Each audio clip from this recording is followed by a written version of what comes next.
Prayer is the most central of all spiritual disciplines because it establishes perpetual communion with God the Father and brings us into the deepest and highest work of the human spirit. Prayer is fundamentally transformative. It is the primary way God changes us. To pray is to change, and it lies at the root of all personal godliness. Through prayer, we begin to think God's thoughts, desire what He desires, and love what He loves.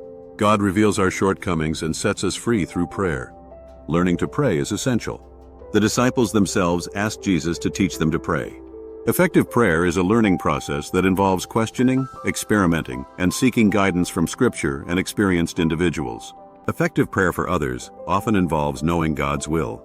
Unlike prayers for guidance or relinquishment, prayers of faith for others typically do not include, "If it be thy will," suggesting a belief in understanding God's desire for the situation.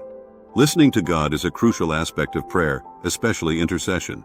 Before praying for others, we must first listen for God's guidance and obey His will. Prayer progresses from talking to listening. And compassion and empathy are vital in praying for others. We should pray for people as individuals we love, and genuine compassion often makes a difference in the effectiveness of prayer. Prayer can involve the imagination. Like children, we can use our imagination to picture God's presence and the desired outcome, which can open the door to faith. Prayer should be integrated into all aspects of daily life.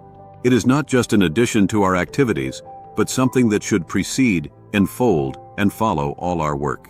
Practices like flash prayers encourage a constant state of prayer. Prayer is a means of working with God to influence outcomes. We are collaborators with God, and our prayers can make an objective difference in the world. The Bible portrays God as responsive to prayer, even changing His mind. Prayer is also a form of spiritual warfare. We must pray against evil forces and for protection, surrounding ourselves with the life and blood of Christ. We should persevere in prayer even when we don't feel like it. Like any discipline, prayer requires practice, and the desire to pray often follows the act of praying. Approaching God with childlike faith is encouraged.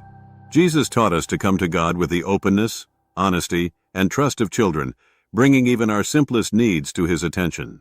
In essence, prayer is a dynamic, transformative, and central practice that requires learning, listening, compassion, faith, and integration into daily life.